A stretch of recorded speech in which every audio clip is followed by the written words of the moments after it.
No, he on here with us. All right.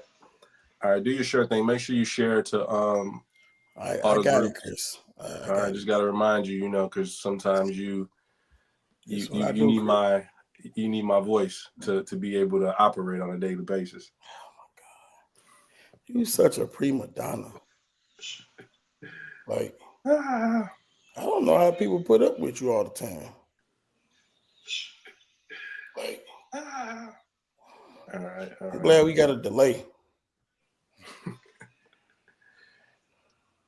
All right. John, you gotta let me know when you're ready to go. Coach, how's Miss Gina doing? She's doing good. She's doing good. Till I said hello. She I will. will. She'll have you call me if I don't if I don't speak. Oh no, she is in the car. We're just leaving. We're in Columbia now, about to head out. Okay. So yeah. Awesome. Awesome. Hmm. Come on, John. Let's get this thing rocking and rolling. Alrighty then. You ready? You ready, Chris? You sure you ready? I'm ready. Hello, people. What up? Your boy John Albert. Nothing but facts on my We're just co-host, leaving. We're in special Columbia. co-host Chris Brooks, and we have a Special. special guest on tonight. The man himself, the man, the myth, the legend, the man who has made the biggest play in probably St. Louis history when it comes to NFL football. None of behold, Mike Jones. Come What's on, man. up, You gotta give him guys? a round of applause. Come on, man. It's okay, Coach. I'm sorry. I usually do the intros for that reason, because John, he don't know how to introduce, the I feel finest of our guests. So I I do feel like I just apologize. did that in one take though. Like if we was on TV, like that was one take. There was no notes, no anything. Like I just made it happen. I feel like you be hating on me, but I understand. You David Ruffin, Just a little and bit. I'm Otis in the background of Temptation. So I totally understand. I really completely understand. No, no, Coach. Thanks so much for jumping on, and especially so last minute. I know, like we're kind of talking about, this is, probably you know how it is where those workers and everybody's looking. They know they're going to be busy. This coming week. I'm sure this is kind of like a Christmas for you. It's, just with the ultimate play that you made. And, Hmm. and and if you can just take us back 25 years. To the night that it all happened. How's your life changed from that moment? Relative, because I know it Yeah. did. Yeah. How's your life changed since making the Super Bowl winning tackle, and just kind of take us through how the play actually happened. Well, I mean, again, it's amazing because that defense we ran, that was the first defense that we installed when we first got to St. Louis. It was called seven, uh, and if we are in a sub or a package, it'd be 77. So that's the only way you could decide if we were in a base defense or if we were in a sub package. So we were in a base. We called it base blast 77, which the base was our base front. Blast was our line stunt, and then we called 77. The reason why it's dual coverage, we would do it would let us know that we're in a sub package first, and then secondly, each safety gave a call. Usually on seven, one safety made a call, and then everyone ran it. Well, we ran a dual coverage on each side of the field. So long story short, Billy Jenkins gave us a call. So you had to wait till they break the huddle to see what formation they're in. Once they got in the formation, we said we was going to run a certain coverage. We would basically run 3-on-2, like a 2-3 zone. I'm the Yep, center. Someone yep, runs through. I got to flash so they can't cut to the basket. But I always yep. got to protect the middle. So it's ironic that, like I said, when we brought the huddle and came out, if you watch the film, you see Yancey Thigpen. He said, "Oh, we got him," because they knew exactly what we're doing. And Chris, when there's certain things you guys do as wide receivers to see first of all if we're in man or if we're in zone, and then once you realize that, you're gonna run the play, and that's what they did. They Yep. had a play designed against that coverage, and that's the reason why Kevin ran the angle route, came back. It was almost like it wasn't necessarily a whip out. It was more probably a angle in, and Mm-hmm. that's the route they had worked on during the week, and they got the coverage they wanted, and fortunately, I was able to get the guy down. Awesome. And if you're just tuning in, Mike Jones, the tackle, joining us here on Nothing But Facts. We've seen that clip over and over and over. You know, it's been drained into our head, and it's a concept. It's almost the concept that they ran is one that I think a lot of people run. I run it on a little league level and a high school level. You basically you're pushing one up, trying to hope that you can get his head turned around, and you bring somebody right underneath. Typical drive concept. A lot of people call it, but they can give that drive route kind of a wiggle. They could spice it up however they want to. What would you say was really kind of something that helped you be able to make the play? Is it something that kind of happened in practice? Is it just kind of playing that coverage so much hey, I'm going to push this guy, but I'm not going to leave my zone. I'm not going to carry with him. What kind of was something that kind of happened for you that you triggered to being able to kind of help you make that play? Well, there's a couple of things that fundamentally, when you're in the red zone as a linebacker, you never want to have your feet in the end zone. And the reason being, and you know this, if I tackle in the end zone, it's not a tackle, it's a touchdown. Yep. So you always want to stay outside of the end zone. So there's a rule it depends on what your red zone starts. Some guys start at 25, some start 20, some start at 15. Wherever that is, you are always where the ball's at and where the goal line is. You always want to split the difference. So if you're on the 10-yard line, you don't want to get any further than maybe the 5 or the 4. So that might be where you line up at. You might flip your hips and just stay right there, because the minute you carry, every step you go, you're getting closer to the goal line, and you're giving them more chance if they catch the ball, because you got to tackle them before they get in the end zone, or you got to knock the ball loose before they get in the end zone, one or two. So if your body's outside the end zone, if it's in front of the end zone, even if you don't knock the ball down, you still got a good chance to tackle. So when the ball was snapped, I mean, I was looking at Kevin through, and we always say through the via the neck of Frank Watchet. So I'm thinking to myself as I'm looking, and every film you see me, you always see the back of my head. You never see my face. If they would have a camera showing me, you would have seen me looking at Kevin. I was looking at Kevin through Frank.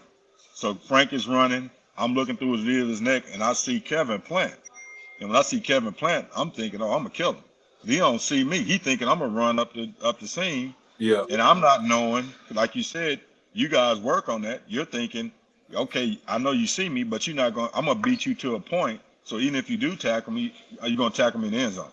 So it was just me getting to the right point at the right time, and then in all honesty, it was the tackle when I brought my arm around, and you don't really see it a lot, but when they show the angle, sometimes you'll see me when I tackle him, my left arm swings around, and I mean when I say I hit him right on the top of his knee, I hit him right on the top, the only place that he could fall was tackling right there. And if you look, he fell instantly, and then everyone sees the bounce and the reach and all that, and it was close, but I might have tackled him at about maybe the 1.5 instead of the half-yard line.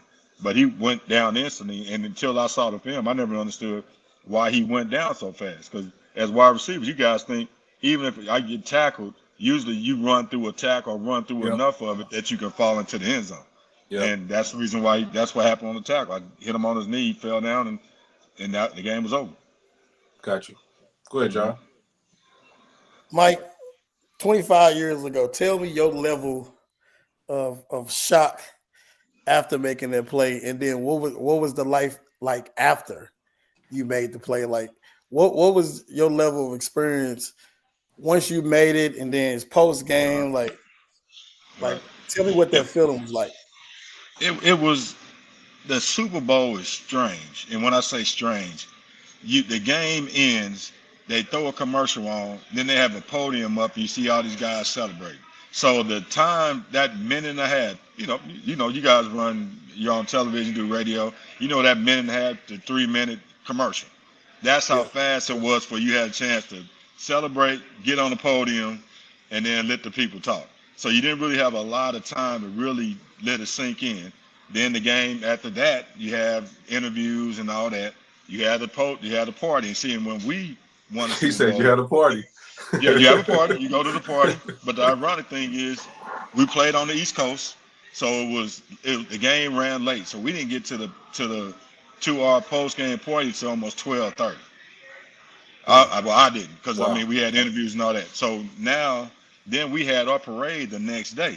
So our plane was leaving. The first plane was leaving at 6, and the last one left at 10 because they wanted the parade to start at 1. So you didn't even go to sleep. You woke up Sunday for the game, and the next time you probably went to sleep was Monday after the parade. Wow. It was that crazy.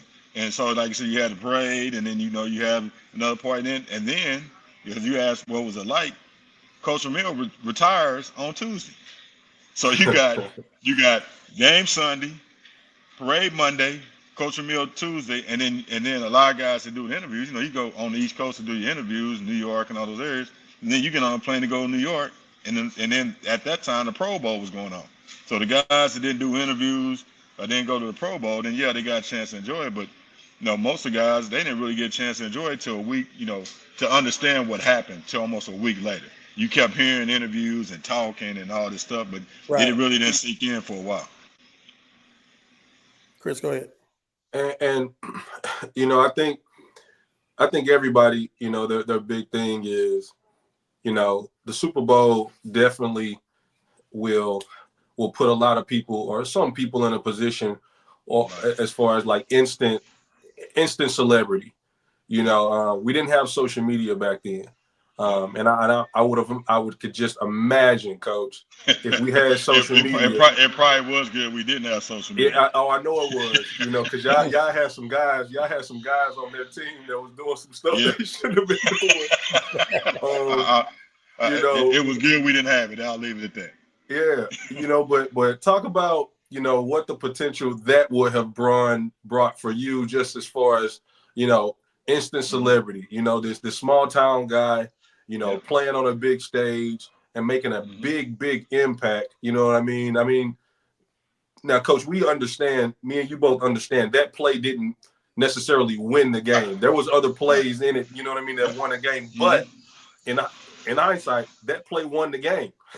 You know what I mean? Because it was the final play. So talk about how that instant celebrity status, so to speak, kind of shaped your life and kind of maybe propelled you forward, and everything to come, after that moment. But you know what? It was, and I always say it was a great win for St. Louis. Think about this: the team moved to St. Louis in 95. But that's they were practicing at Matthew Dickey's. Yep. I mean, think about teams that move to another city to go and work at a boys and girls Matthew Dickey's. That's right there. Think about it. That's almost unheard of. Yep. So all the people that you got to touch and feel and understand everything that went on to get to the Super Bowl. So it wasn't like these guys when we practiced out of our city, it was a little different. But when guys are practicing in St. Louis City at Matthew Dickey's, when anybody can come and see, now it's really the whole community. You don't exclude anybody because where they were practicing at, and then the groups that we work with. Like I said, I remember doing football camps, and I was doing football camps for a football team was even in St. Louis. In 93 and 94, I was doing a football camp, and I couldn't get anybody to support me because they were like, who is this guy? And he plays for who? The Raiders. What does that got to do with St. Louis? So, I mean, it was just a lot of different things like that. And then seeing the team build itself, and then seeing the Kurt Warner story, and people actually calling me and saying, okay, Kurt Warner, wasn't that the guy that played basketball with us over at Parkway North? That stuff just wasn't happening. That stuff doesn't happen nowadays, if you think about it. All the things that came into us winning the Super Bowl at that time just didn't happen. So I just think that there was a lot of things that was very different, even and it would have been even that much more if we had social media, but we didn't. So it just made it made people appreciate winning that Super Bowl, going through all that, and everyone keeps saying, well, now you got a lot of people didn't play. No, the people that lived through 2 years of us or 3 years. I know 2 years I was here prior to that, winning 4 games and winning 5 games, and then winning a Super Bowl. I mean, all that. Everyone played a part in that, and I mean that sincerely. That all the fans and everyone in St. Louis, whether they were part of the organization or not, were able to feel that and understand that. You play after that, and I don't want to keep you too long because I know you got a lot going on this week. I got time. But, We can talk. All right, but perfect. So you make a transition. A few years after playing professional football, and obviously everywhere you go, everybody knows where you are, especially in this community. But you decide to kind of get into coaching, and you just. I shot my mouth off. Chris don't even know the whole story how I ended up at Hazelwood East, but I'm gonna go ahead and tell it. Well, Chris Brooks is actually the reason why. Chris Brooks is actually the reason why I went to Hazelwood East. Okay, let him know, Coach. If Chris Brooks would have won, if they would have beat Webster Groves, I wouldn't have came to Hazelwood East. Wow. He didn't even know that. I came to watch them play against Webster, and that's when you guys went back and forth and they beat y'all at the last play of the game. Yep. And I told Corey and Coach Collins, I said, you know what, man, if something open, I wouldn't mind coming there. And then 3 months later, that's when they called me. That's how I ended up at Hazelwood East. So if Chris Brooks would have, scored a touchdown against Webster, or if he could, I'm gonna mess with him now. Couldn't get it done. Hey, we got there the following year. You got there your senior year. That's when it counts. Yeah, that's a fact. I almost did twice. You know what I mean? And I never knew that. I never knew that backstory, Coach. So I know you didn't. That's why I told you. I'm like, because I went to see you guys play, and it was up and down games, a great game, and I was like, and JC talked to me. He just kept saying, Mike, you gotta come to the game. You gotta come to the game. I was like, all right. So finally, I came to the Western Hazelwood East game. Legendary game. If you want to watch it, you can go on to your Mon Kirksey's Facebook. He has that game. I mean, when we say standing room only, when you talk about Lutheran North Trinity, this was that way before that, and that's not me faking or trying to take away anything from those games. Crowds are much crazier though. Yeah. Mm-hmm. Yeah. Standing room only at Webster, which is almost unheard of other than the Turkey Bowl. Yeah, that's a fact. So you ultimately become the head coach at Hazelwood East. That year, your first year, you were the defensive coordinator. And I tell people this all the time, and I've never been more prepared to play a football game than when I was the one game y'all let me play on defense. I let you play? Well, y'all didn't let me play no more. Y'all didn't let me play defense no more. Do we really want to go there? No, we don't. Not right now. Look, right now. Keep it funky. No, let's tell the secrets. I'll let Chris tell you first, and then he can decide if he wants to go first. No, I don't want to. It was. I was a workhorse, John. So I'm playing both ways. Playing outside linebacker. We get into halftime against CBC. I'm literally soaking wet, sweating. I'm talking about when I say they looked over at me, everybody started coming up to me like, "You good? You okay?" I'm like, "I'm good." I'm talking about I'm sitting down, sweat is just dripping off my uniform because I'm a sweater, And I got hurt in that game, and I never played defense ever again. And it was like, what are we doing? Workhorse / prima donna. I mean, yeah. Look, valid. That's valid. That's valid. But Coach, talk about your experience. Obviously getting at Hazelwood East. Coach Johnson, he retires.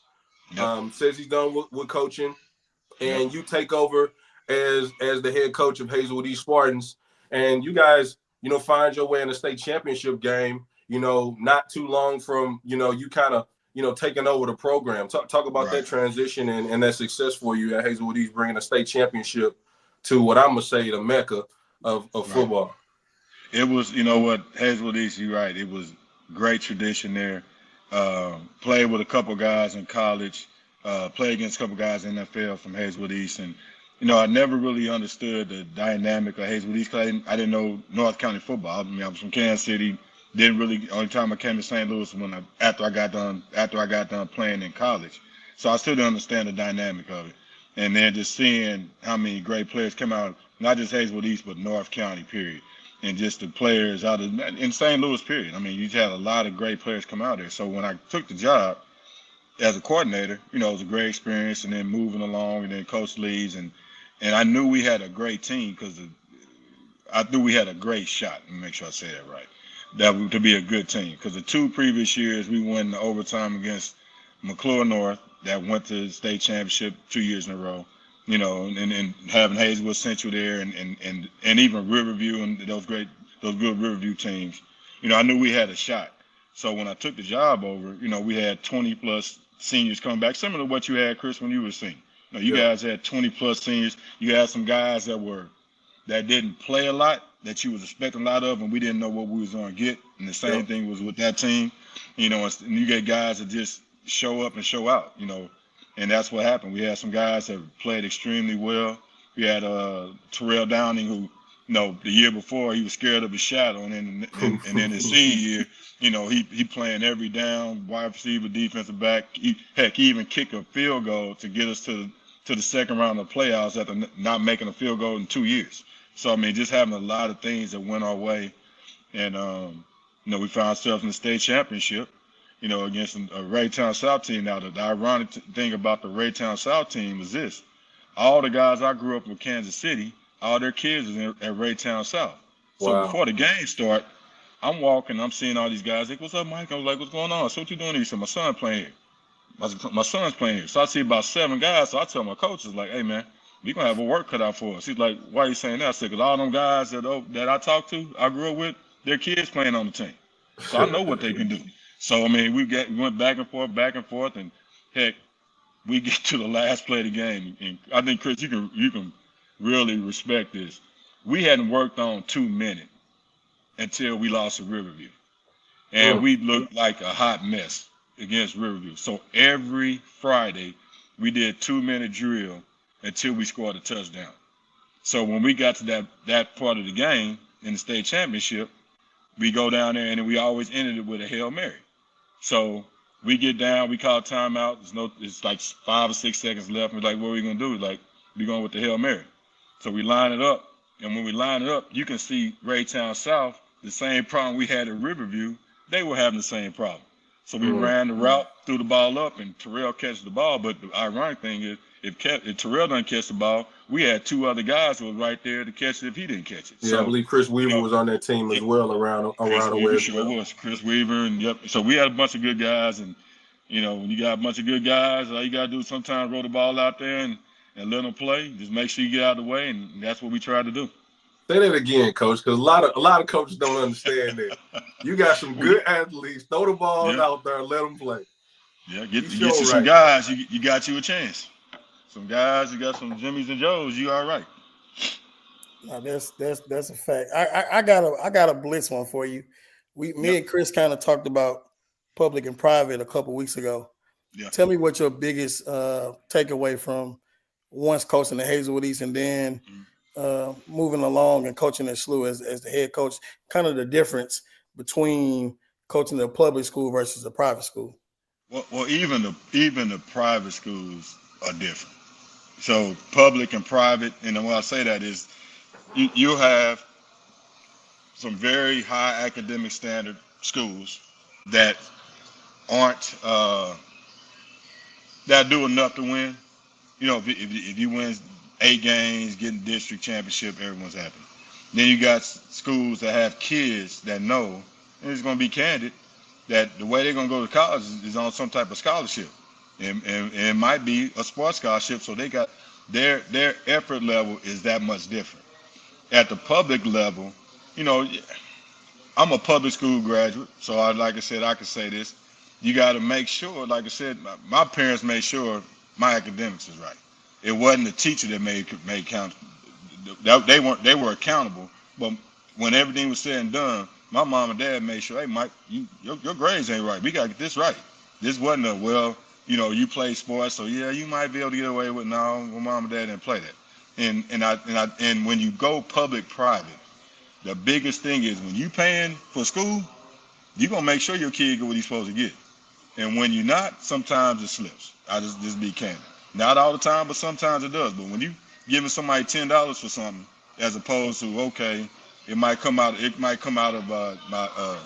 2% on your taxes. Yes, you do you care about that? Yes. But when you giving that $10 compared to coming out of your check for 20 cents or something like that, that's a big difference. And I think that's part of the thing that we have to. And I again, I'm a public school guy, so I would love to see public schools do well. I want to see them do well. I think both you guys are as well. But also, you're gonna do what's best for your family as well, and what's best for your kids. And if the private school is the best thing for your kid, and you can't get what you need out of that public school, you're gonna send them where you can get it. Was there a specific reason why you chose to go the private school route? Because I believe, correct me if I'm wrong, you were at Lincoln I was at before. Lincoln. Okay. Lincoln. Yep. Yeah, was at Lincoln before. So, Mhm. Obviously going down, but sometimes there's purpose in that. A lot of times Yeah. there's purpose in that. Yeah. What was kind of your reasoning? Was it just because an opportunity came open? Because I mean, Coach, let's just be Every honest right job. now. If you apply, I ain't gonna say it. I am gonna say it. If you apply for the Lutheran North job right now, Mhm. you would be a great candidate. Right Mhm. now, being Yeah. removed from high That school sounds good, football. Chris. That sounds good. Well, look, I'll leave it there. That sounds good. Don't let them rope you into nothing. I'm telling you, boy. And I was about to tell you, every job I took as a coach, someone else pushed me into it. Oh When I Lord. I told you about Hazelwood East. When I went to Lincoln, this is the crazy thing. Lincoln offered. I got an opportunity to coach at Lincoln 2 years before I took the job. When we won a state championship, someone told me I need to apply for the job at Lincoln. Then actually, one of the guys that applied for the job called me and said he wanted me to be his defensive coordinator. So I told him, if you get the job, call me then. I stayed at Hazelwood East again a year. I get a call from Stump Mitchell at Southern. That's how I ended up at Southern. mm-hmm. Talked to some guys. I wasn't going. I was gonna stay at Hazelwood East. The guy tells me to go meet Aeneas down at the Rams game. I go down and talk to Aeneas. Aeneas put a guy on the phone that was on the coaching staff, Eric Dooley. Me and Eric talked. We hit it off. Now I decided to take the Southern job. I go down to Southern for a year. The Lincoln job gets open again, and I get a phone call again. They like, Mike, you need to apply for it. They kept saying, you need to apply for it. You need to apply for it. I'm like, man, I don't think I want to do it. They're like, no, you ain't got a choice. You got to apply for this job. So I was like, all right. So I apply for a job and I get it. And then the same thing at St. Louis University High School. A coach, a very good friend of ours, and you know who it is, Chris. He was calling me every day. Have you put the application in? You put the application in. I'm like, man, this is way too much for a high school job. He was like, come on, man, you gotta go ahead and do it. So I went ahead and do it, and I got the job. So Chris, Lutheran, don't mention anything else about Lutheran. No. I'm gonna stall you out, but honestly though, Coach, you would be a really, really good candidate, for the position. And I'll say this too, we talk about, kind of like an instant celebrity status, you know what I mean?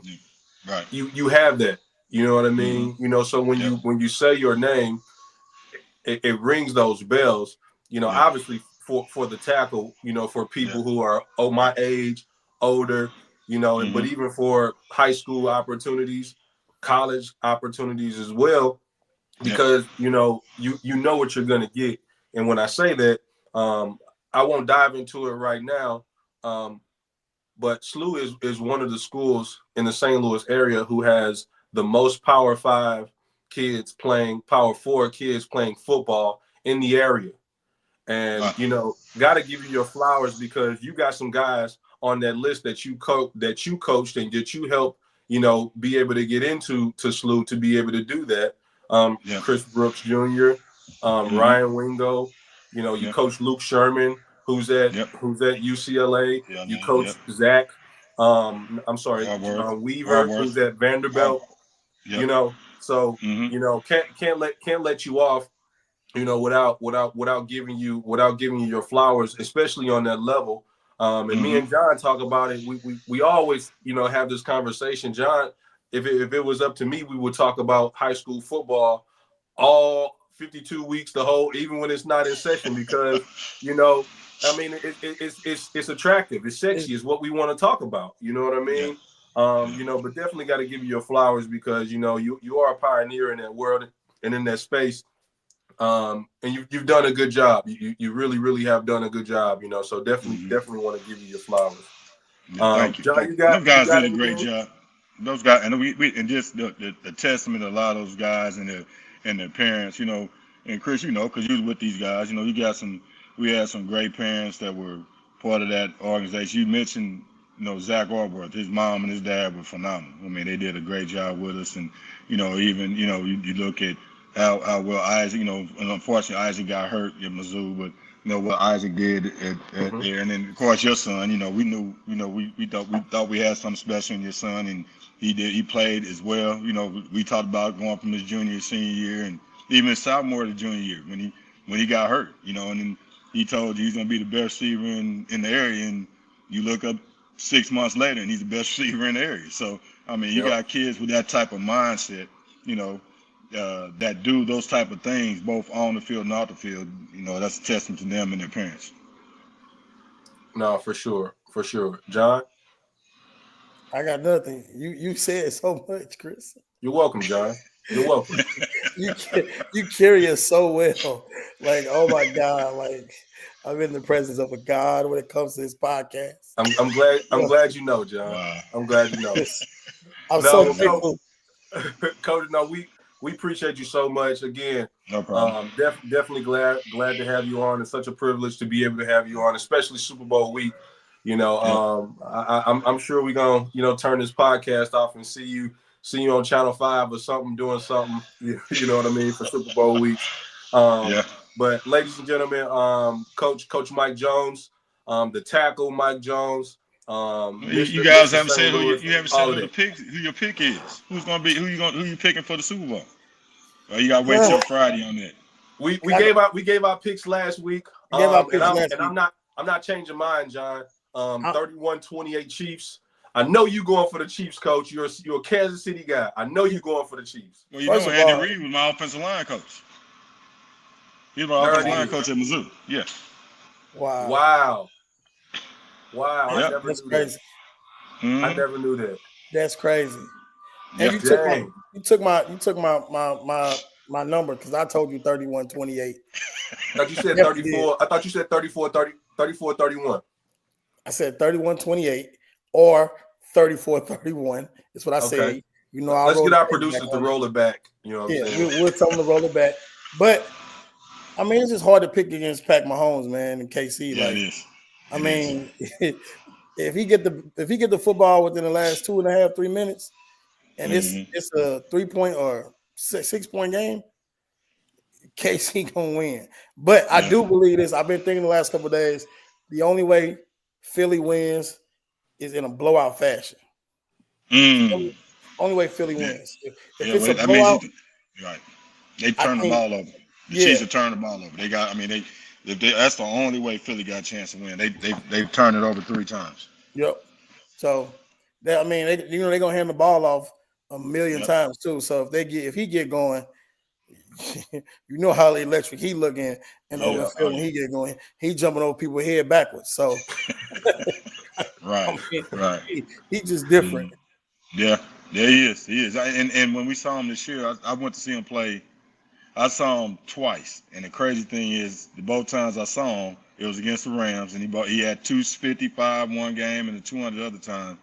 And I mean, I just thought there's no way possible he can have 2 games like that against the same team, and of course he did. So, but that kid's special. Saquon can play. I got one last question for you, Bliss. One last one. Yep. Who you taking, Marshall Faulk or Saquon Barkley? Dang. Marshall Faulk every day of the week and twice on Sunday. Okay. The thing about Marshall that's different than Saquon and I'm gonna say this: Saquon is probably faster than Marshall. Saquon does not have the receiving skills of Marshall. Marshall, you can put him anywhere and he's a matchup problem. Saquon, strong safety can cover him. You don't have a problem with linebackers. Linebackers don't have a problem with him. But Marshall, you had to account for him with a defensive back, because if you put a running back on him, yeah, it's you couldn't cover. So and then Marshall was his. People don't give him enough credit for his protection. You can leave him in the game, and he said this. I don't know if you ever listened to. He did a podcast about 2 months ago, and they were like, "Could you play nowadays based on what they're doing?" He said, "Man, I can play nowadays." He said, because the one thing guys do that I couldn't stand is people coming out of the game. He said, "I played first through third down. These guys don't do that. I mean, they want everybody fresh." Well, one of these times, I hate to say it, you might be getting fresh, but we need you out there, and it's going to hurt us. Yeah. So, that's my personal opinion. But they definitely in the NFL now, definitely playing with a 3 running back system. A lot of teams are playing 3 backs. Yeah, right. And they're splitting the carries too, because a lot of those guys back then, 25 to 30 plus carries a game, and you look at some of these guys now, and they're getting 15 to 17 carries, and they're splitting them between 2 to 3 guys. So that's definitely different. Coach, who's so you got a score for us? The Chiefs too many and the Eagles not enough. Oh, say less, Coach. Say less, Coach. Coach, we appreciate it. We appreciate it a lot, problem. Coach. All right, guys. Hey, thanks a lot for having me on. All right, definitely. All right. Appreciate you, Coach. All right, thank you. Yep. All right, that was Mike Jones, the tackle, former head coach of the Hazelwood East Spartans, former head coach of Lincoln, former head coach of SLU. Man, that was awesome. That was perfect timing. Just as Super Bowl week is getting started. So definitely thanks to Coach Jones. Hope we don't get him in too much trouble picking Marshall Faulk over Saquon Barkley. Why would that be any trouble? I would have picked the Marshall Faulk too. Let's not get it twisted. I'm not living in the times of the day. But moving right along, I had to call in a special favor. Are you overseas, dude? Are you overseas? No, I'm at home. No, he back. Yeah, I'm back. Yeah, he back. But I mean, I'll be gone soon. See, I'll be gone soon. Gotta go. Yeah, so I had to call in a special favor, especially since we finna talk NBA a little bit and talk about this wild trade that happened Saturday night. John, you gonna introduce our guest? Can I get to it? Terrible, man. You know what? Terrible, man. Go ahead. You got it? No, because you know what? I thought I did a good job in introducing Mike Jones. I mean, first take, no notes. You know what I'm saying? Just went ahead, rolled it off the dome like I'm freestyling. You know what I'm saying? Like, so I didn't. And then you have to throw your shade. You know what? Come on, man. I just don't understand it, man. Like, come on, man. What's the problem here? Oh, man. This is the give it. This is what we do here. You know what I'm saying? But you know what? Because I introduced your guest, so now you introduce my guest. No, you got it, dog. No, go ahead. Go ahead. You want to cut me off while I'm trying to lay it out for us? You know what I'm saying? Huh?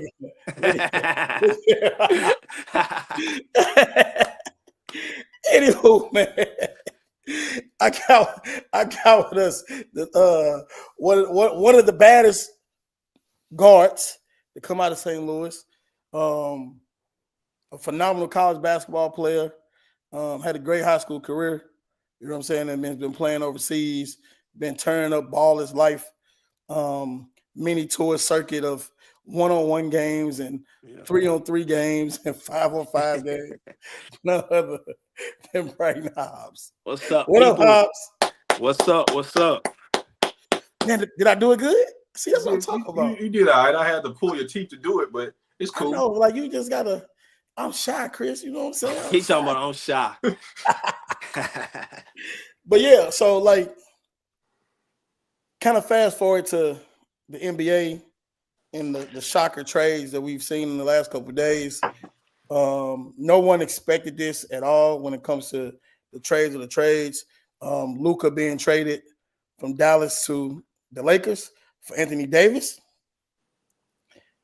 Give me. I want both of y'all to give me your thoughts on it, and we could probably dive into it a little bit more of the why. But what was you thinking Saturday when you saw ESPN come across your phone and it said Luka traded to the Lakers for Anthony Davis? Man, listen.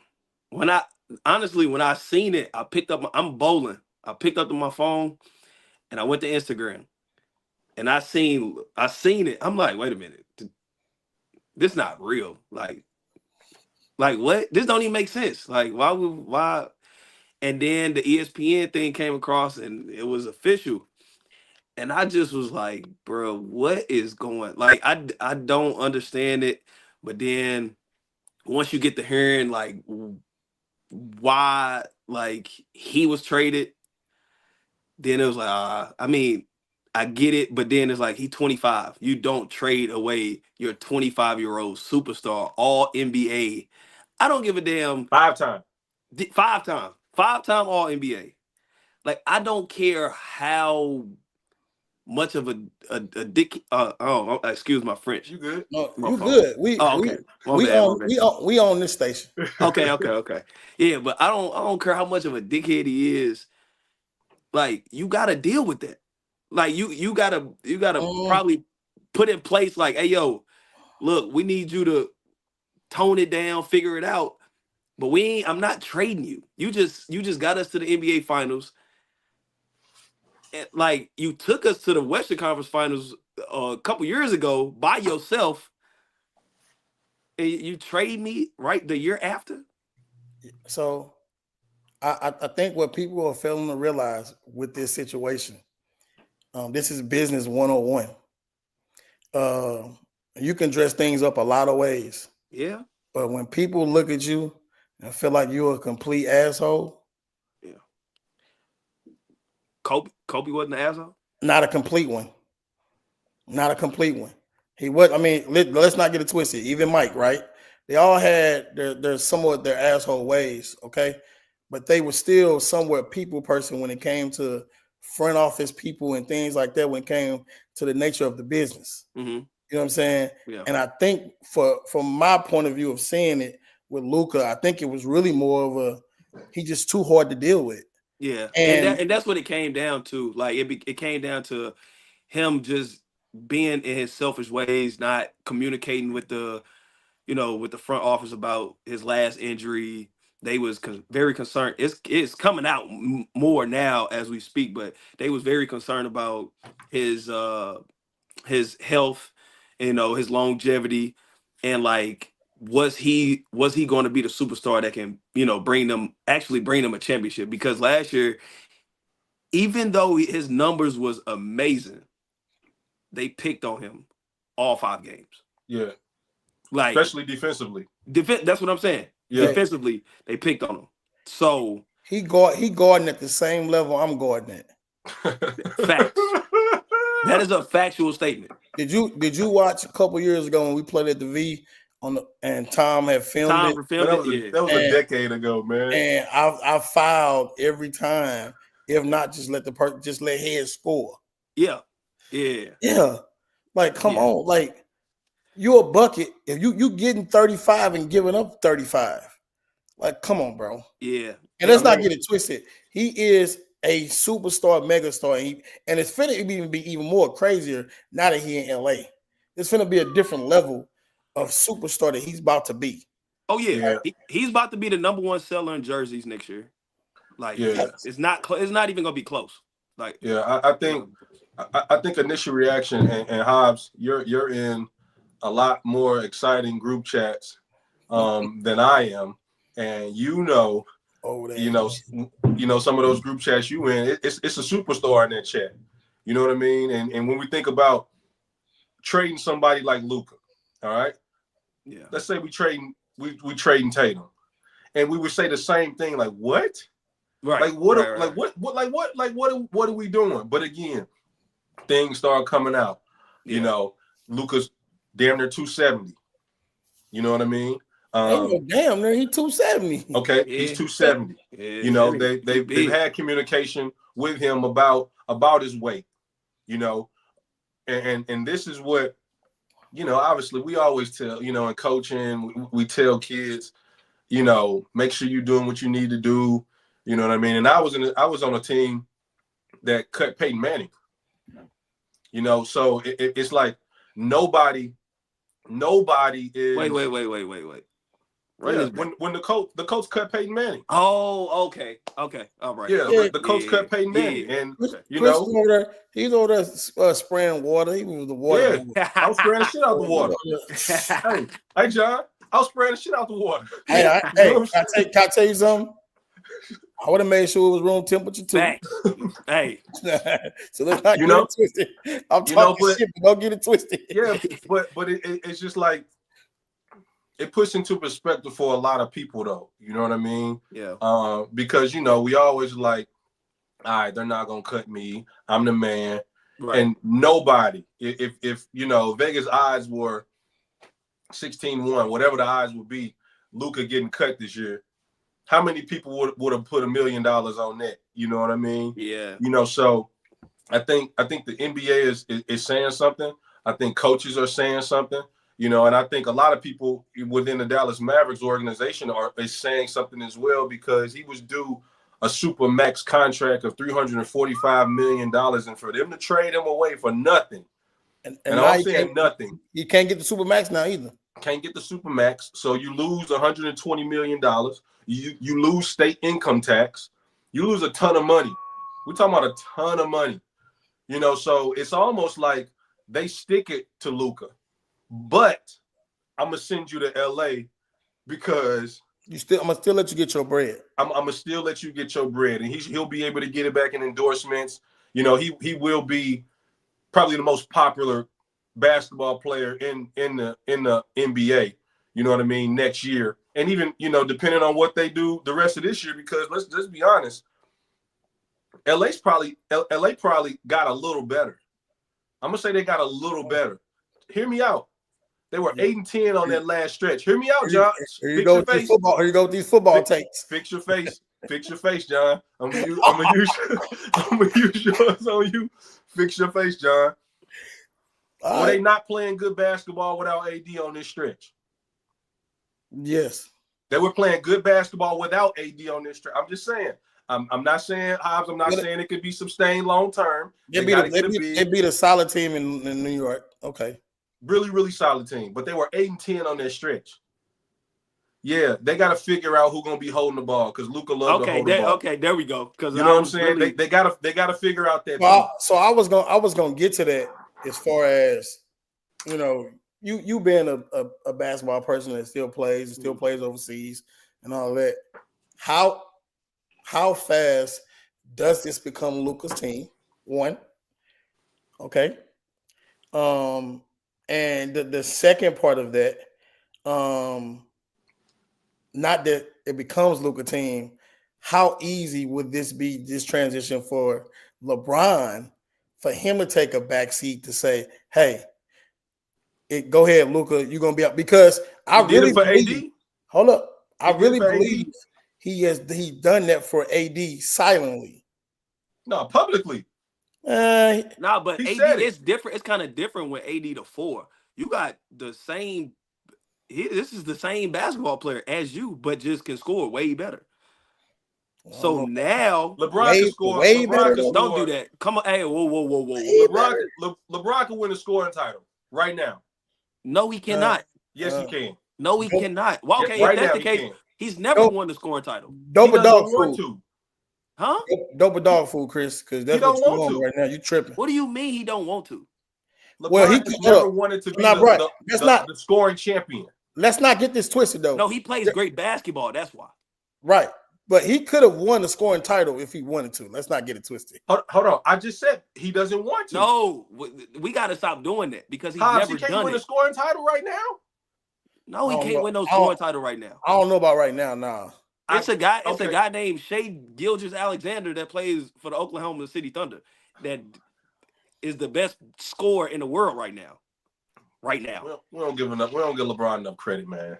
For what? No, we give him too much credit. He's 40. Dunking on ninjas. Now stop it. Here we go with this madness. I like Brian. I was just being devil's advocate. Okay. No, but I don't think he can't win. Right now, he's not winning no scoring title. We could throw that out the window. I'm saying he could if he wanted to. He has the capability. Yeah, empty calories. but LeBron. But Luka. I feel like LeBron has to tell Luka, "Hey, I'm gonna help you achieve what I've achieved in my career. So I'm going to allow you to be Luka." Now LeBron has to. Okay, well, this is my chance to really work on.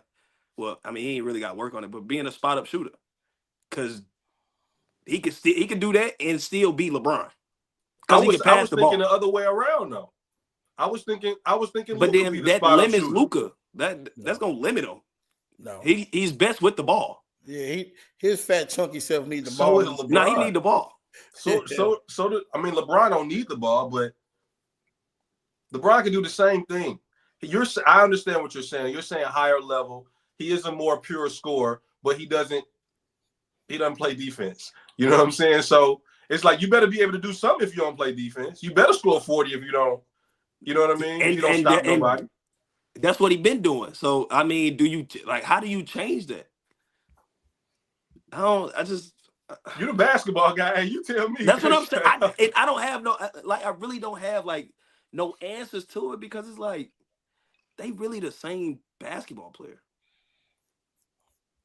But LeBron is just he's just a great all-around basketball player. Like he does everything great. LeBron is going to make the right basketball play. Yeah, more often than not.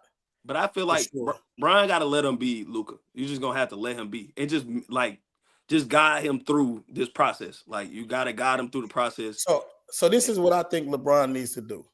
I think LeBron needs to John's corner. Here we go. John's corner. I think LeBron needs to, as soon as he touches down, after he get done with the GM and all that, go pick him up and say, "Look, man, here's my chef." Yeah. All right. He gonna make sure you eating right every day. Yep. All right. And I ain't gonna tell you got to work out with me every day. However, you're gonna get your ass in this gym and you're gonna get your ass in this weight room. Yep. And we gonna get in some real shape. Because if dude get in some real shape though, it's gonna be a problem. He's gonna be the best basketball player in the world if he gets in some real shape. But because he been playing with grown men since he was 13 years old. This is a fact. That's a fact. So that right there puts him ahead of a lot of people just because he's been playing it at a high level for so long and getting paid to do it since he was a baby. You know what I'm saying? But Troy, that's a fact. Thank you, Troy. That is no. He said he's a better athlete than Luka. At 40, it's Luka. I'm saying, but we only talking about asterisks on stuff. No, but it's Luka being an athlete. Come on. Yeah, Luka's not an athlete. He's not an athlete. What Troy is saying is very, very true. Yeah, no, it's very true. It's some stuff that Brian can do on the floor that he can't do. And the sad part, Brian's a better defender, and Brian stinks at defending lately the last 2 years. I've always thought LeBron was a great defender, but he'd be lazy sometime, and then he throw his head down, pointing at other people when he was him. Like you knew you ain't had no help, bro. Time out. You'll be lazy too, bro. If you playing the bulk of the minutes, you chasing cats down, blocking shit off the backboard. That's a fact. Hey, come on, bro. You getting super max deals. That's what they paying you for. You the same guy that just told me at halftime in this show that you was playing offense and defense, and at halftime you was sweating. Your whole thing was sweaty. That's what you did just say. Hold on. So we put me on the same platform, on the same thing as LeBron? No. For your high school team, you was LeBron for your high school team, right or wrong? Yeah, right. Okay, then. And I got the job done. Now y'all didn't win. But nothing. I wouldn't get paid no super max deal though. That's neither here nor there. Well, hold on, wait. What'd you say? Y'all didn't win nothing with you, but that's neither here nor there. That's that cut deep right there. Hey, look, that cut deep right there. That cut deep. I had to hit him up. I gotta hit him with a body blow every now and then because Yeah. he really is David I Ruffin of did. the show. I did play as 2 state championships though. But I feel like for the Lakers to look better, they still need to go get what Anthony Davis was saying. Go get a 5. They need a big. Regardless of what's going on, they need a 5 to win. So tell me this. Tell me what the Lakers look like with a big as far as depending on who you shipping where they place, and then who won in this trade between Dallas and Lakers? Longevity, Lakers. I mean, but right now, the Mavericks to me looks good. I feel like they're gonna make one more. They can make one more trade because they got some pieces to give up. I mean, you got D Lively, you got Daniel Gafford, you got PJ Washington and Anthony Davis, all 4 of them. You can go trade one of them bigs and a guard to go get a wing. Stop putting Troy comments on the screen. Stop putting Troy comments on the screen. He said Chris wasn't Brown. He was more like Jimmy Butler. Never happy and always trying to force his way out. Troy, that's not even true. Hey, Troy, that's you know what? True. I definitely could picture him coming to picture day with piercings on his eyes and his lips and with the hair to the side. Hey, I did have some gold teeth though. That's about it. Oh man. Oh my goodness. That's about it. Oh my goodness. That was about it. Hey, how would y'all like this? If Dallas went to go, they traded one of their guards and one of them bigs and went to go get Brandon Ingram. Ooh.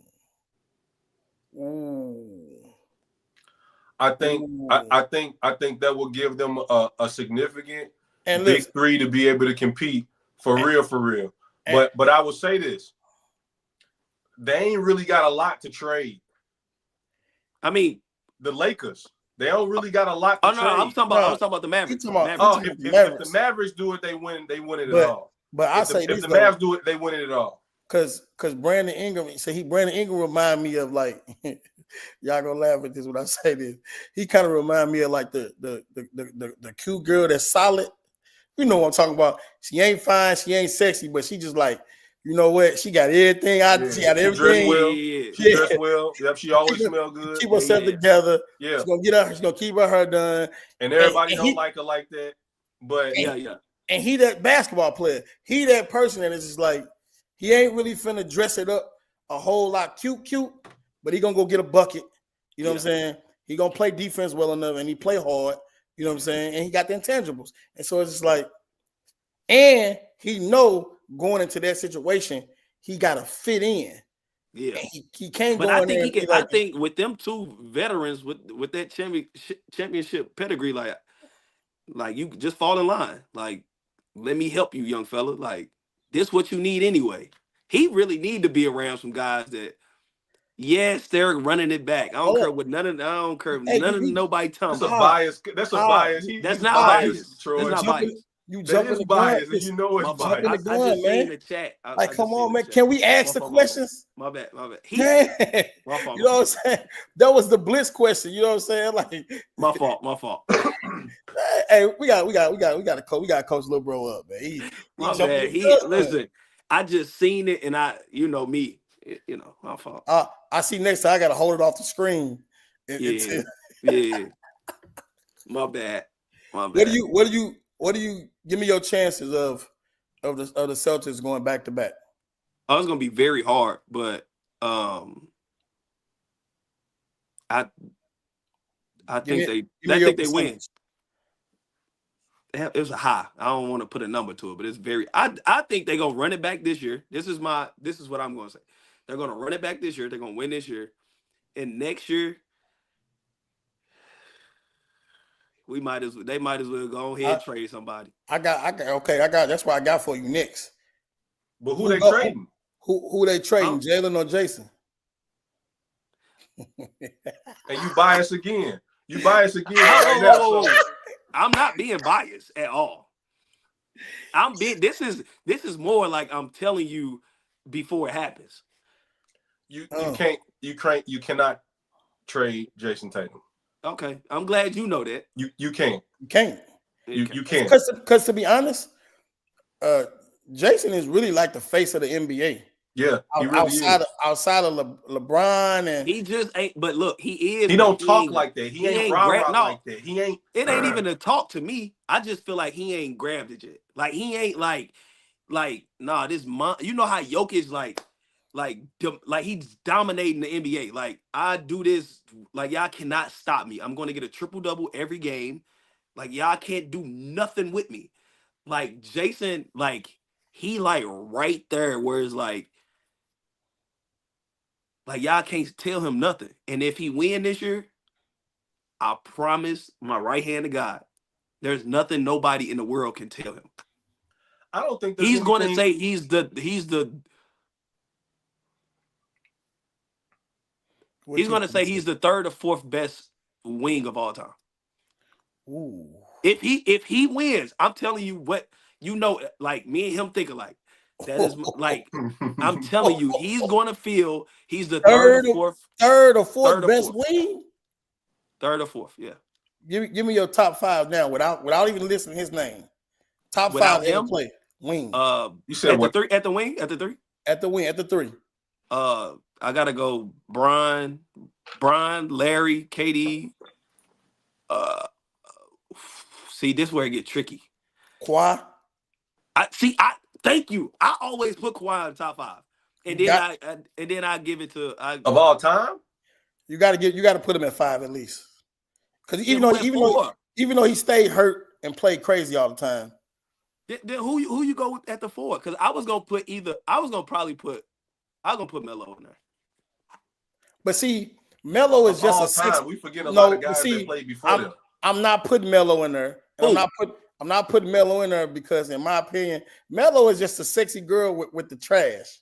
If that makes sense. Stop. With the trash good. I'm just saying, he ain't won nothing. Bro, we got Allen Iverson ain't never won nothing. Man, stop. That's the answer. Stop. Stop. So why I can't say Melo? Man, that's a little biased for real. Because there was a different type of bucket. Because he was giving Jordan buckets, Gary Payton buckets, anybody that got in front of him buckets. Whoa. Hold up. I hope you're not trying to say Melo didn't give in his era a bucket. He gave people buckets. The best, like if you want to be honest. He gave people buckets, but he gave people buckets and never won. The answer, Allen Iverson gave niggas buckets and never won. What are you talking about? He got to the finals by himself. So? With Eric Snow at the point guard. Stop it. And won one game. It don't matter, bro. Like, who cares? Stop it, bro. Stop it, bro. Like, come on, bro. You can't name 5 players on his team. Stop it. Are you asking me to? Name me 5. Aaron McKee, Eric Snow, Theo Ratliff, Glenn Robinson, and Mutombo. Oh, Mutombo. I'm sorry. Glenn Robinson was on that team. Okay, I give you that. Yeah, it was on that team. I give you that.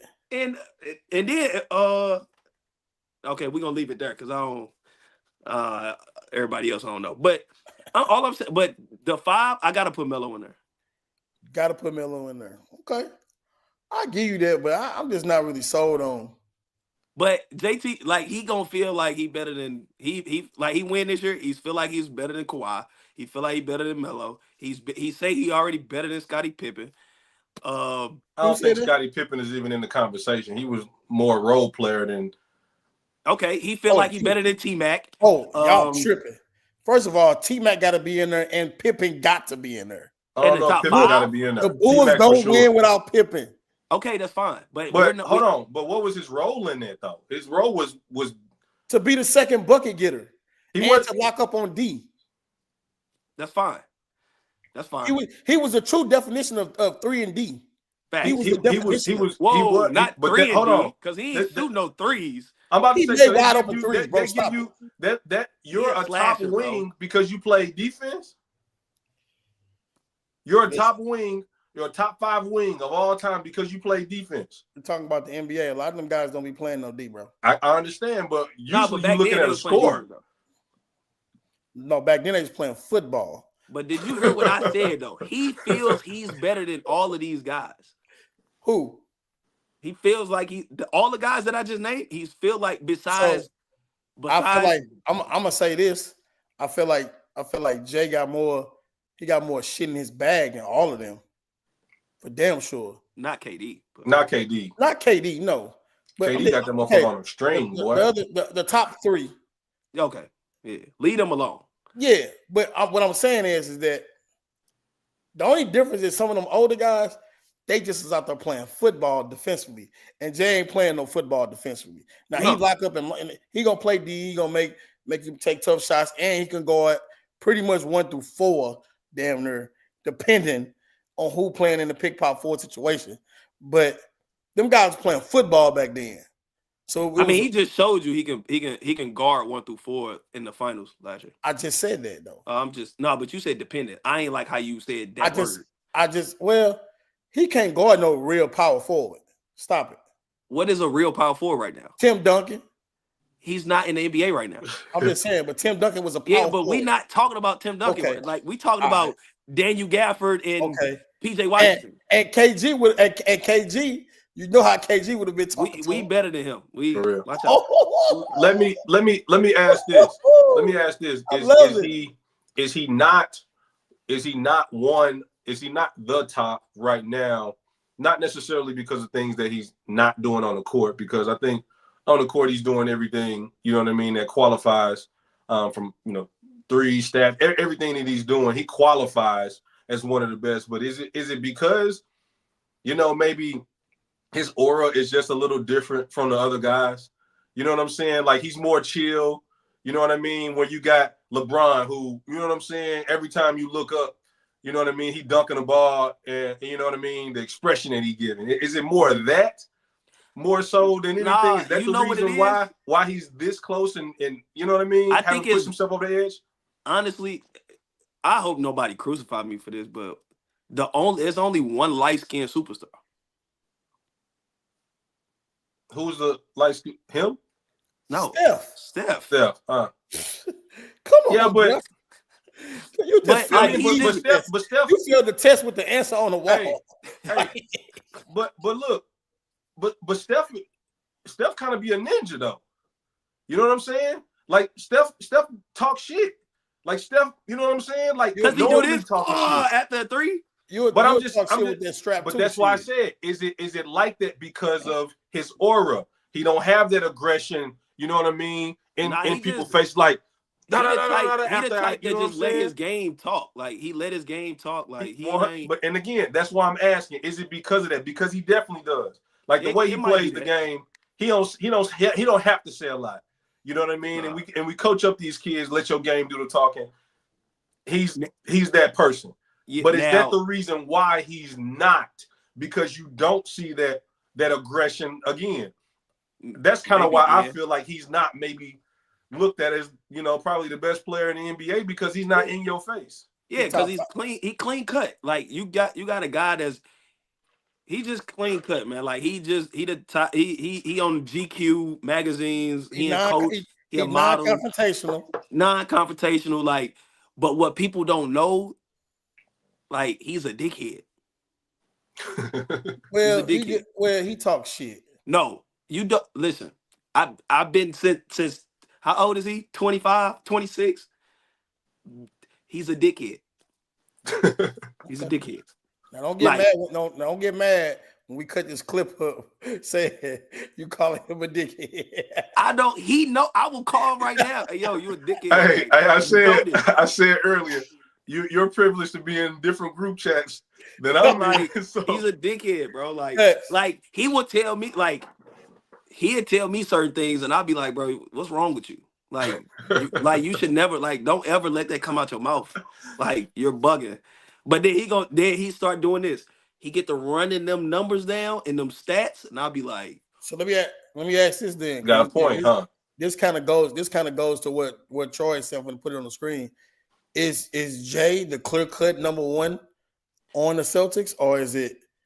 I know you tired of answering this, but I gotta ask. Why would anybody even think that? Okay, all right.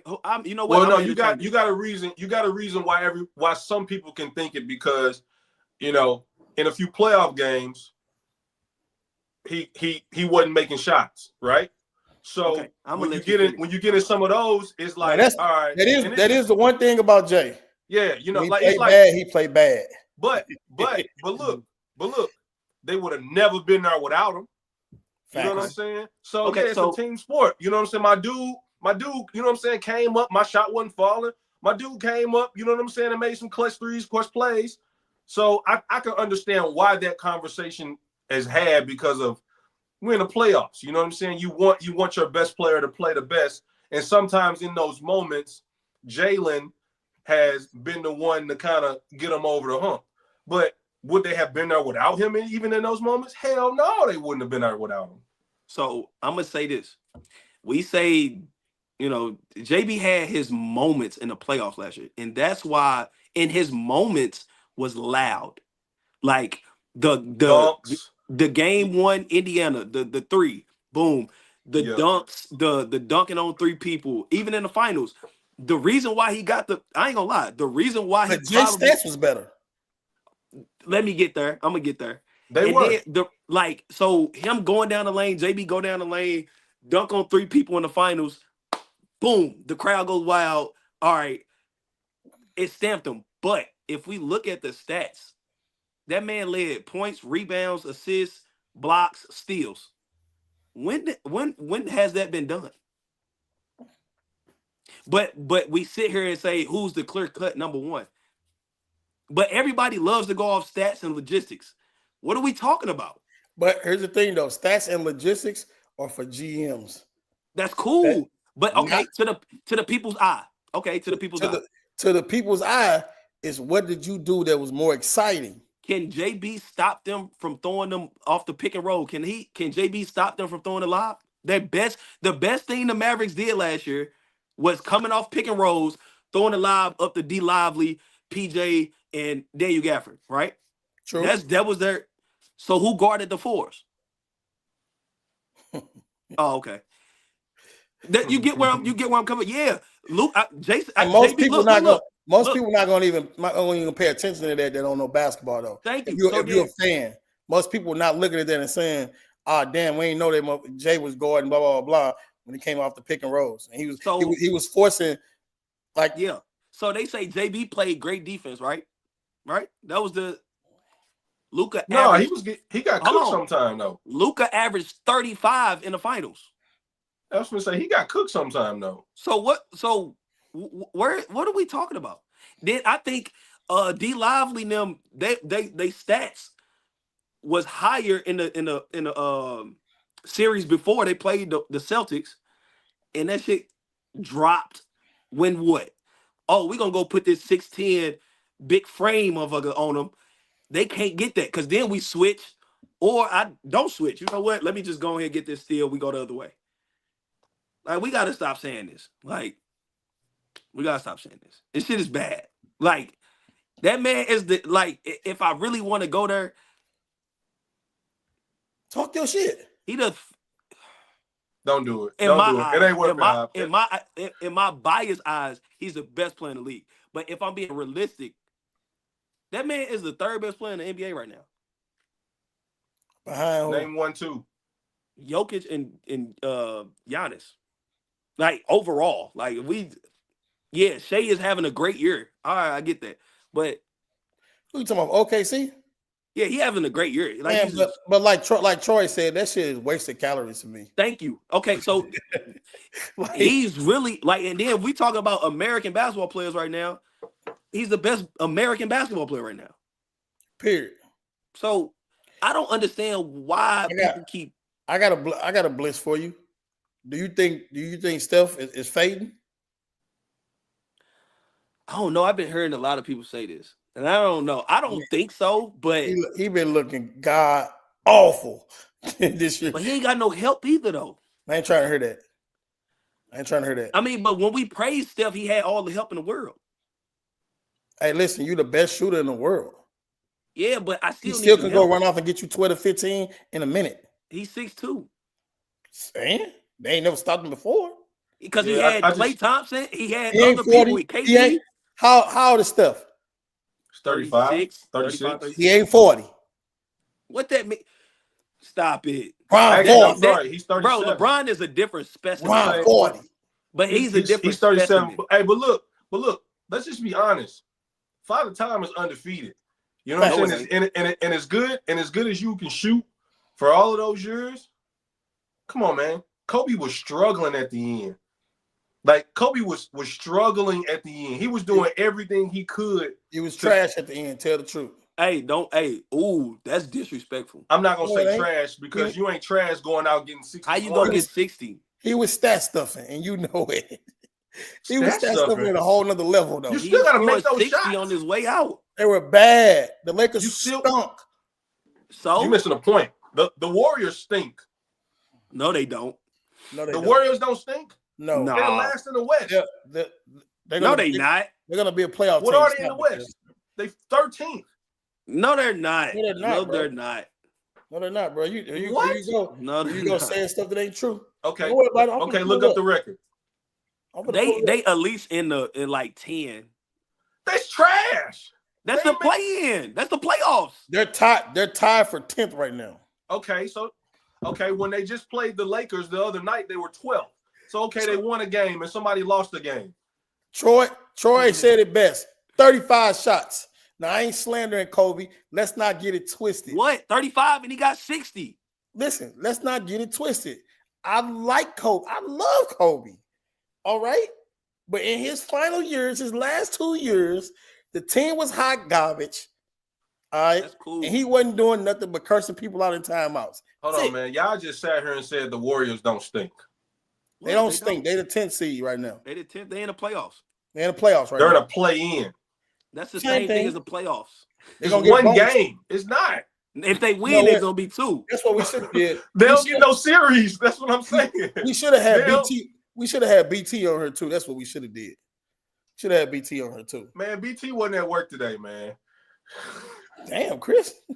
BT, hey, look, BT wasn't at work today, man. Throw him under the bus. Roll the dice. Yeah, no, we can't slander Kobe now. You can't slander Kobe name, right, bro. Because come on, bro. Right. It's Kobe. And again, Father Time is undefeated, dog. You know what I'm saying?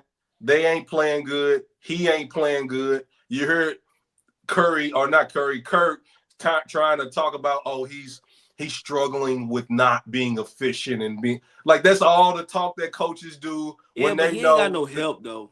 He ain't got no help. But again, like John said, he hadn't had help all those other years when he was scoring 25 points in a quarter.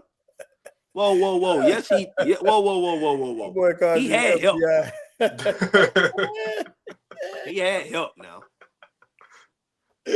He had help. But again, you make shots. You know what I'm saying? Nobody's having this conversation because, again, you are Steph Curry.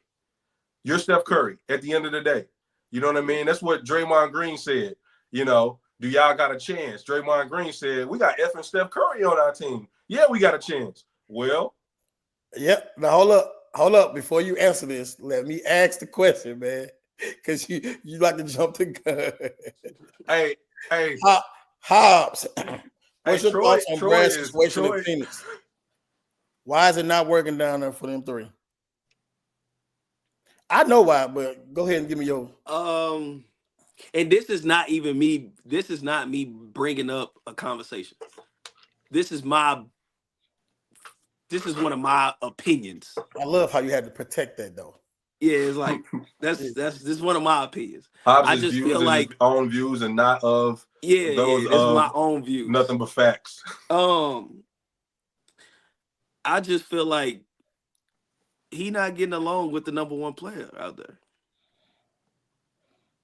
That's point blank, period. Like him and Devin Booker just you can see it on the court though. Like anybody can see this. If you really study basketball and you really study body language, you can see like, all right, for instance, I don't remember who they was playing, but Brad fell right on the ground. Devin Booker was literally right next to him. It took 3 other people that wasn't even next to him to come help him up. And Devin Booker's right there, can help him up, and boom. Or, all right, cool. I think somebody hit a shot. Brad and Devin Booker did one of them. Like, it was just like, the fuck? Like, what y'all on? Like, Right. A glitch. Right. It was a glitch. Yeah, it was like, It was a glitch. like, it was bad. I'm like, what's going on with y'all? Like, I mean, So- but you're one of 10 people who've ever had a no trade clause. Why not waive that clause and get up out of there? Because then they can send you anywhere. So you gotta, But you gotta approve it. yeah. So he already said he'll waive it for certain teams. He said So, he'll waive it for again, Milwaukee. So why not say, hey, look, I'm unhappy. Brad's on the tail end of his career. Still a baller. How old is Brad? Hey, man. Hold on. Hey, How old is man. Brad? It don't How what old that is mean? Brad? Brad 32, 31. 31. So, okay, how many years you think he's gonna play? I think he still got 4 more years left in him. So 5. he's on the tail end of his career. Don't do that, dog. Nah. I don't do like that. how. Nah, I felt you like said he was it. coming from a performance Yeah, perspective. 'cause No. he definitely said it like, yeah, he Yeah, folded out. like that's how you And said no, it. The only reason he phasing out in this atmosphere right now because is of those guys. Because of who we playing with as far as Devin Booker. It's because Devin of those Booker, guys. not KD. Like it's not KD. Again, because of those guys. So even knowing that I'm on the tail end of my career, all right, I can go somewhere and still be a 20-point scorer from somebody else, still being a part of a big three. I can still go somewhere else and play and play competitive, play high-level basketball at another organization and have a chance to win a championship. Do y'all think this is his last big contract? Yeah. And that's me. Yeah. I don't know. I don't know. Yes. This he got. But I still think he can go get another 3-year, $120 million. That's a big contract. Yeah, I still think he can go get that after this contract is up. I mean, how many more years does he have? I just said 5 years. On this contract? No. Oh, you talking about the contract? I feel like in the league. No, how many years he got left on this contract right now? Like 2 more years? I don't know. I don't Hold know. on. It's either Y'all a year don't or want to two. read Troy. Y'all don't want to read Troy now. No. We just said that. We just gave you. I just asked the question. What are you talking about? I'm just saying, y'all want to read Troy comment now? No. He just said it. So yeah, you weren't listening on that one. Yeah, he got selective run. Yeah. So again, 3 to 5. I think he can get one more contract, and I think in his next contract, it's not going to be a 5-year contract or anything like that. It's going to be a 2-year. But even if I would sign a 2-year though. Even it's if going to be a 2-year. It's probably going to be a 2-year 60, 2-year 70. Whoa, that's a lot of money. That is a lot of money. But y'all he's talking still about a good then? basketball player. What are y'all talking about then? Look, y'all the ones who took it like that. That was not coming from a bad Yeah, give place. me hey, 2-year 80, nigga. That's 40 a year. Well, they giving that to some people who don't deserve it right now. So I damn sure know he can go get it. Ain't he getting $50 million a year right now? Something like that. Brad, man. Yeah. Brad just need a new start. He need to go somewhere else. Phoenix is just like it's a great city, but it's just circumstances is just a little different. Yeah, man. He like you say, like I said, he's playing with some guys right now. One, those guys gonna do majority of the scoring unless somebody's injured. You know what I'm saying? He can go somewhere. He can fit into a lot of systems out here right now where his 20 points is going to be Brad can still go get you 30. Appreciated. Yeah, I feel like Brad can still average 23 to 25 in the league if he go to the right team. That's it? 25, yeah. And you go to that's a lot. Man, what are you talking about? You crazy. If Brad got on the team. If Brad go to the Bulls right now, do we average 30? Yes. Ooh. Milwaukee. Brad is a gangster. How you gonna keep going up though on talent level? Milwaukee. He said Milwaukee. 20. Everybody Milwaukee. Milwaukee. Nah, he averaged like 18. But you got Dame and Giannis. Hey, Giannis, that's efficient AF. If he was able to go to Milwaukee and average 18 and give them boys 18. Coach Turner said guys are playing into their 40s right now. I don't think we lost. All right, that goes out. I don't think a lot of guys are actually thinking about actually playing into their 40s. I don't know a lot of guys who are efficient in playing to their 40. Like name. I don't know, BT. Why you say no? That 40 number. You know what I'm saying? You're not playing. Brad will not be playing basketball until he's 40. I'm gonna give Brad 36. I'm gonna give him 36. We just said So 5 years. He 32. I'm agreeing. I'm agreeing. Well, did we lose? Did we lose? Hobbs? He got that. He got that Cricket Wireless. Yeah, good. Really good conversation. Let's see if Hobbs come back. If he comes back. What was Brandon saying no to? I don't know what the I think we were he in the was saying no to conversation. the Milwaukee. Okay, there we go. People keep calling me. My fault. Probably because you on here talking at nonsense.